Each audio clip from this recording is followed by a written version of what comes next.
Sir देखिए, नितिन 11 तारीख को यहाँ से गया है अल्बानिया के लिए। 11 तारीख को निकला है, 11 अक्टूबर को। और उसका रीज़न बहुत सिंपल था सर।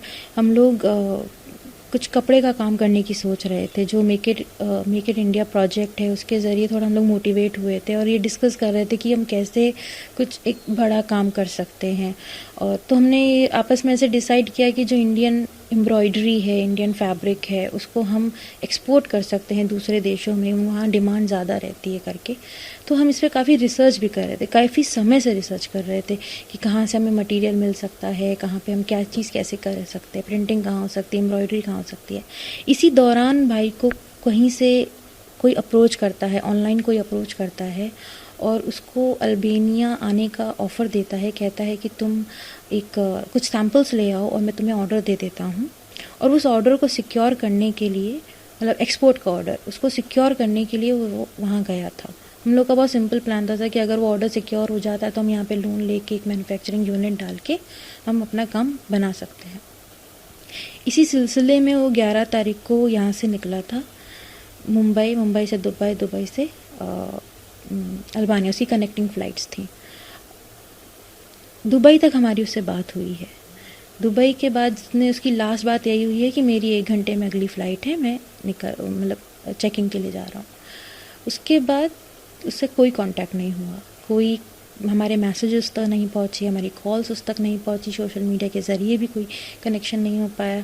तो बस थोड़ी बहुत चिंता स्टार्ट हो गई थी कि क्योंकि जनरली हम लोग अपडेट लेते रहते हैं, कहाँ पहुँचे नहीं पहुँचे ऐसा, लेकिन सर कोई अपडेट नहीं था उसकी तरफ से। फिर भी एक बार ये हुआ कि चलो ठीक है, वो 17 तारीख की रिटर्न टिकट करके गया है, नेटवर्क नहीं होगा, वाईफाई नहीं होगा, तो 17 तारीख तक तो आ ही जाएगा, 18 तक यहाँ पहुँच जाएगा। जब वो नहीं आया 18 को, तो मेरी बहुत ज़्यादा चिंता होने लग गई। मैंने एयरलाइन में कॉल किया, पता किया, तो पता चला कि उसने अल्बानिया से फ़्लाइट बोर्ड ही नहीं करी है। तो ये यहाँ पे जो बहुत अलग अलग विचार मन में आने लग गए थे कि क्या हुआ उसके संग, क्यों है ऐसा। 22 तारीख, अब इस बीच मैंने अल्बानिया एम्बेसी, जहाँ पे इंडियन एम्बेसी अल्बानिया में, वहाँ भी कॉल करने की कोशिश की। उनको भी कोई न्यूज़ नहीं, कोई खबर नहीं थी, कोई इन्फॉर्मेशन नहीं थी इस बारे में। मैंने मेल्स लिखने की कोशिश की, यहाँ एम्बेसी में कांटेक्ट करने की कोशिश की, लेकिन सर कोई कुछ कर ही नहीं पा रहे थे, कुछ हो ही नहीं पा रहा था। 22 तारीख को उसका पापा के पास फ़ोन आता है और पापा एक आधा मिनट के लिए या कुछ सेकंड्स के लिए कि पापा मुझे अरेस्ट कर लिया गया है ड्रग केस में और ये लोग मुझे यूएस लेके जा रहे हैं, मैंने ऐसा कुछ भी नहीं किया है। इतनी इन्फॉर्मेशन उसने दी और उसका फ़ोन डिस्कनेक्ट हुआ है। इसके बाद मैंने फिर से एम्बेसी में कॉल करी और मैंने उनको बताया कि सर मेरा भाई है नितिन मिश्रा जो अल्बानिया गया था, उसके नाम वो अरेस्ट हुआ है, क्या आपको कुछ इन्फॉर्मेशन है इस बारे में, क्यों हुआ है, क्या है। तो वहाँ अल्बानिया एम्बेसी जो है वहाँ उन्होंने बोला कि ऐसी कोई इन्फॉर्मेशन नहीं है, ऐसी कोई न्यूज़ नहीं है हमारे पास। और तब मुझे समझ में आया कि उनको पता ही नहीं है कि ऐसा भी कुछ हुआ है। यहाँ पे भी हमारे पास कोई इन्फॉर्मेशन नहीं है, उसको क्यों पकड़ा गया है, किस लिए पकड़ा गया है, कोई जानकारी नहीं मिल रही थी। बहुत ढूंढने के बाद मुझे एक लोकल अल्बानिया के एक लोकल न्यूज़ से मुझे पता चला कि उसको ड्रग केस में उन्होंने पकड़ लिया है और उसके नाम पे 2 वारंट हैं यूएस के। मेरा सवाल ये है कि जब मेरा भाई यूएस कभी गया ही नहीं तो उसके नाम पे यूएस के वारंट आए कहाँ से।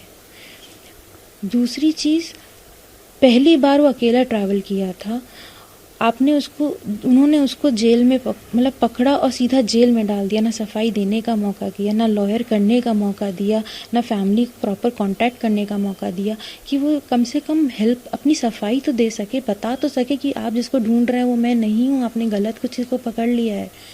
तो उसे कुछ भी, जो एक बेसिक ह्यूमन राइट्स होते हैं, एक लीगल राइट्स होते हैं, वो उसे नहीं दिए गए।